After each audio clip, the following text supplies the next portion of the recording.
یا ایھا الذین آمنوا ان تتقوا اللہ، اے ایمان والوں اگر تم اللہ سے ڈرے، یجعل لکم فرقانا، تو اللہ تعالیٰ تمہیں فرقان عطا فرمائے گا، یعنی غلبہ اور فتح عطا فرمائے گا۔ ایک ہی شرط ہے، ان تتقوا اللہ۔ اتنے اخبارات میں کالم لکھے جاتے ہیں، اتنے سیمینار ہوتے ہیں کہ مسلمانوں کی پستی کا کیا علاج ہے، لیکن وہ کتاب جو الہامی کتاب ہے، وہ کتاب جو سچی کتاب ہے، وہ کتاب جو اللہ کا کلام ہے، وہ ایک ہی نقطہ بیان فرماتا ہے، ان تتقوا اللہ۔ بس یہ چیز آ جائے تو مسلمان کی شکست ابھی فتح میں تبدیل ہو جائے۔ اگر تم اللہ سے ڈرو وہ تمہیں فرقان عطا فرمائے گا، فتح و نصرت۔ فرقان ایسی فتح کو کہتے ہیں کہ جس کے بعد باطل کے لیے کوئی گنجائش اور جگہ باقی نہ رہے۔ وَيُكَفِّرْ عَنْكُمْ سَيِّئَاتِكُمْ، اور وہ تم سے تمہاری خطاؤں کو مٹا دے گا۔ وَيَغْفِرْ لَكُمْ، اور تمہارے گناہ بخش دے گا۔ وَاللَّهُ ذُو الْفَضْلِ الْعَظِيمِ، اور اللہ بڑے فضل والا ہے۔ اللہ ہمیں بھی اپنا خوف، تقوی، پرہیزگاری عطا فرمائے۔ تقوی اور پرہیزگاری کے حصول کے لیے ختم قادریہ شریف بھی ایک ذریعہ ہے، جس میں جب اللہ تعالیٰ کے مبارک ناموں کا ورد ہوتا ہے تو اللہ کے ناموں کے ورد کے ساتھ ساتھ ہم اللہ کی نعمتوں کو یاد کرتے ہیں، اپنے گناہوں کو یاد کرتے ہیں۔ اور جب یہ ورد ہوتا ہے کہ اللہ دیکھ رہا ہے، اللہ سب سے بڑا ہے، تو یہی تصور ہے کہ جب رب العالمین دیکھ رہا ہے تو اسی سے ڈرنا اور تقوی اور پرہیزگاری کا اختیار کرنا ضروری ہے۔ تو بات یہ ہو رہی تھی کہ تقوی اور پرہیزگاری مل جائے تو انسان کے لیے تمام نیکیوں پر عمل کرنا آسان ہو جاتا ہے۔ وَإِذْ، اور یاد کرو جب، يَمْكُرُ بِكَ الَّذِينَ كَفَرُوا، جب کافروں نے آپ کے ساتھ فریب کرنے کی کوشش کی، لِيُثْبِتُوكَ، انہوں نے یہ پلان بنایا کہ آپ کو وہ قید کر دیں، او یقتلوک، یا وہ آپ کو شہید کر دیں، او یخرجوک، یا وہ آپ کو مکے سے باہر نکال دیں، ملک بدر کر دیں۔ تو ہجرت سے تھوڑی دیر پہلے نبی اکرم صلی اللہ علیہ وآلہ وسلم کے متعلق کافروں نے ایک مقام پر بیٹھ کر میٹنگ کی، اور اس میٹنگ میں یہ فیصلہ کیا کہ ہم حضور نبی کریم صلی اللہ علیہ وآلہ وسلم کو مکہ مکرمہ سے باہر نکال دیتے ہیں تاکہ مکہ مکرمہ میں ان کا دین نہ پھیلے۔ تو ابلیس لعین وہ شیخ نجدی کی شکل میں آیا، حدیث پاک میں اس کا ذکر ہے۔ شیخ نجدی سے مراد یہ ہے کہ نجد کا اس نے حلیہ پہنا ہوا تھا، اور اس نے کہا کہ میں نجد سے آیا ہوں، انسانی صورت میں آپ کے مشورے کے لیے آیا ہوں۔ تو ان کافروں نے یہ سمجھا کہ یہ اہل نجد کا کوئی سردار ہوگا، تو ابلیس لعین نے کہا کہ یہ مشورہ ناقص ہے، کیونکہ یہ جہاں بھی جائیں گے ان کی زبان میں وہ تاثیر ہے کہ وہاں لوگوں کو مسلمان کر لیں گے اور پھر وہ مکے پر حملہ کریں گے۔ تو انہوں نے کہا ہم ایسا کرتے ہیں، ہم انہیں قید کر لیتے ہیں اور رسیوں سے باندھ کر کسی تہ خانے میں ڈال دیتے ہیں۔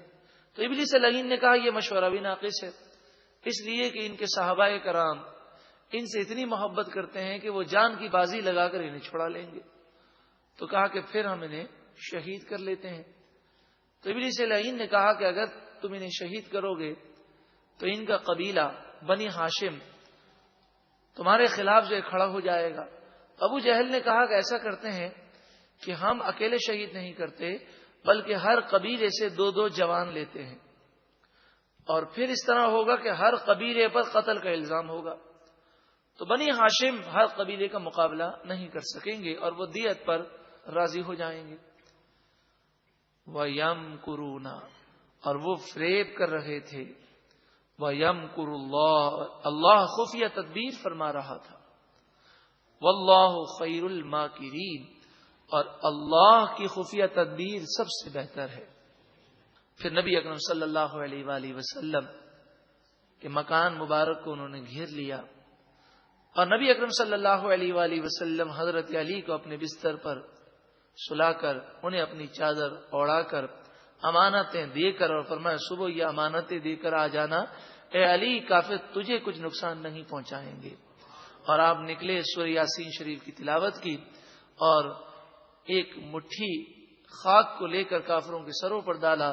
وہ ایسے اندھے ہو گئے کہ آپ انہی کے درمیان سے نکل گئے، کافروں کو محسوس تک نہ ہوا۔ وَإِذَا تُتْلَى عَلَيْهِمْ آيَاتُنَا، اور جب ان پر ہماری آیتیں پڑھی جاتی ہیں، قالوا، وہ کہتے ہیں، قد سمعنا، ہم نے سنا، لو نشاء لقلنا مثل هذا۔ کافر قرآن پاک کو بہت آسان سمجھتے، کہتے ہیں یہ تو کوئی مسئلہ ہی نہیں ہے، لو نشاء، اگر ہم چاہیں، لقلنا مثل هذا، اس کے جیسا کلام ہم بھی کہہ دیں، ہمیں ٹائم نہیں ملتا، ہماری توجہ اس طرف نہیں ہے، ہم چاہیں تو کہہ سکتے ہیں۔ تو قرآن مجید فرقان حمید نے کئی مقامات پر انہیں چیلنج کیا کہ پورا کلام دور کی بات ہے، 10 صورتیں، پھر فرمائے ایک صورت، اور ایک مقام پہ فرمائے ایک آیت اگر اس کلام کی مثل بنانے کی طاقت رکھتے ہو تو بنا کر دکھا دو۔ یہ اللہ کا کلام ہے، اس کی نقل ہو ہی نہیں سکتی۔ ان ھذا الا اساطیر الاولین، یہ تو صرف پرانے لوگوں کی قصے کہانیاں ہیں، یہ کافر کہتے ہیں۔ پھر ارشاد فرمایا وَإِذْ، اور یاد کرو جب، قالوا اللہم، کافروں نے کہا اے اللہ، ان کان ھذا ھو الحق من عندک، اگر یہ دین تیری طرف سے سچا دین ہے اور یہ رسول سچے رسول ہیں اور یہ کلام سچا کلام ہے اور ہم تو نہیں مانتے، تو پھر اے اللہ تو تاخیر کیوں کرتا ہے؟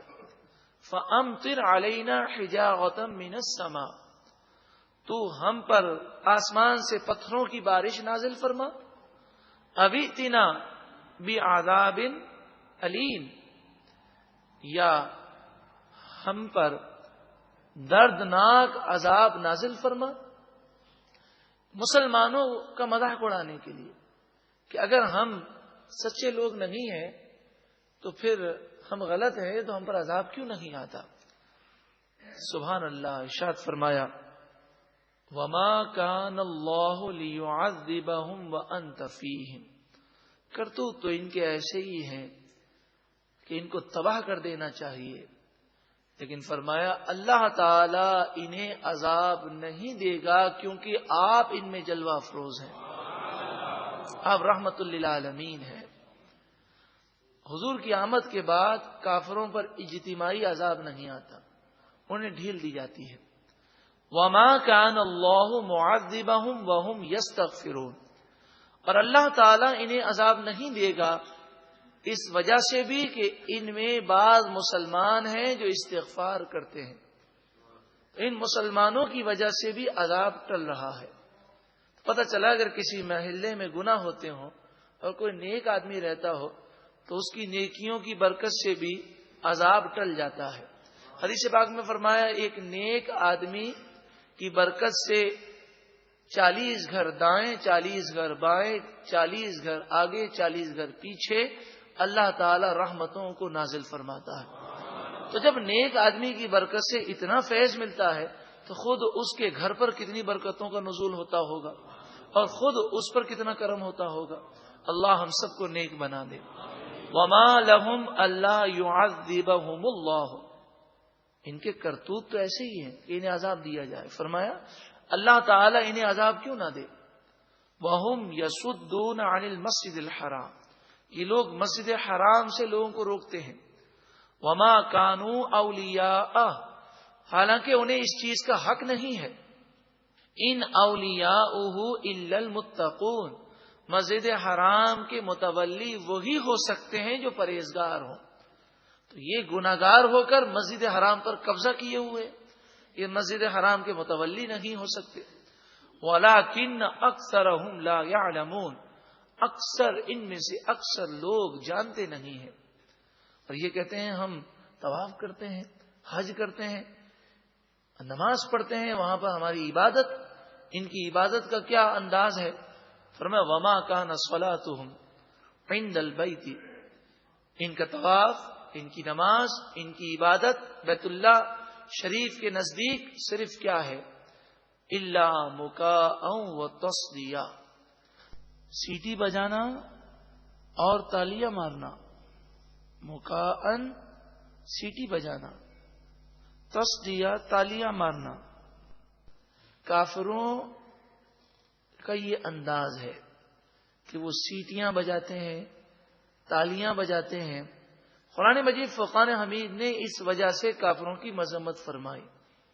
اس آیت کے تحت مفسرین نے فرمایا سیٹی بجانا اور تالی بجانا حرام ہے، لیکن مونٹیسری سے لے کر ہائر ایجوکیشن تک اور کون سی تقریب ایسی ہے کہ جہاں پر تالی نہ بجائی جائے؟ اللہ تعالی مسلمانوں کو اس ناجائز کام کرنے سے محفوظ فرمائے. فذوقوا العذاب بما کنتم تکفرون، پس چکھو عذاب اس وجہ سے کہ تم کفر کیا کرتے تھے. ان الذین کفروا ينفقون اموالهم، بے شک وہ لوگ جنہوں نے کفر کیا وہ اپنے مال کو خرچ کرتے ہیں. کیوں خرچ کرتے ہیں؟ لیصدوا عن سبیل اللہ، تاکہ وہ لوگوں کو اللہ کے راستے سے روک دیں. آج بھی یہودی عیسائیوں میں سے جو اسلام کے دشمن ہیں وہ اربوں ڈالر سالانہ اسلام کے خلاف خرچ کرتے ہیں. فَسَيُنْفِقُونَهَا، پس ان قریب وہ مزید خرچ کریں گے. ثُمَّ تَكُونُ عَلَيْهِمْ حَسْرَةً، پھر انہیں موت آئے گی اور یہ خرچہ ان کے لیے حسرت بنے گا. ثُمَّ يُغْلَبُونَ، پھر وہ شکست کھا جائیں گے اور ایک دن مسلمانوں کو فتح و نصرت ملے گی. والذین کفروا الی جہنم یحشرون، اور کافر جہنم کی طرف جمع کیے جائیں گے. لیمیز اللہ الخبیث من الطیب، تاکہ اللہ طیب میں سے خبیث کو الگ کر دے. طیب مانے مسلمان، خبیث سے مراد ناپاک یعنی کافر منافق. تو جنتی جنت میں جائیں گے اور ناپاک جہنم میں جائیں گے، تو وہ الگ الگ ہو جائیں گے. وَيَجْعَلَ الْخَبِيثَ بَعْدَهُ عَلَى بَعْدٍ، اللہ تعالی ایک خبیث کو دوسرے خبیث کے اوپر رکھے گا. یعنی فرمایا کہ جب جہنمی جمع ہوں گے تو وہ پہلے جہنم میں نہیں جائیں گے، پہلے وہ جہنم کے کنارے انہیں جمع کیا جائے گا اور ان کے ڈھیر لگیں گے. پھر فرمایا فَيَرْكُمَهُ جَمِيعًا، پھر اللہ تعالیٰ ان کا ایک مکمل ڈھیر بنائے گا. فَيَجْعَلَهُ فِي جَهَنَّمَ، پھر ایک ساتھ انہیں جہنم میں پھینکا جائے گا. أُولَئِكَ هُمُ الْخَاسِرُونَ، یہی لوگ نقصان اٹھانے والے ہیں. اللہ ہم سب کو جہنم سے محفوظ فرمائے. یا ایھا الذین آمنوا ان تتقوا اللہ، اے ایمان والوں اگر تم اللہ سے ڈرے، یجعل لکم فرقانا، تو اللہ تعالیٰ تمہیں فرقان عطا فرمائے گا، یعنی غلبہ اور فتح عطا فرمائے گا. ایک ہی شرط ہے، ان تتقوا اللہ. اتنے اخبارات میں کالم لکھے جاتے ہیں، اتنے سیمینار ہوتے ہیں کہ مسلمان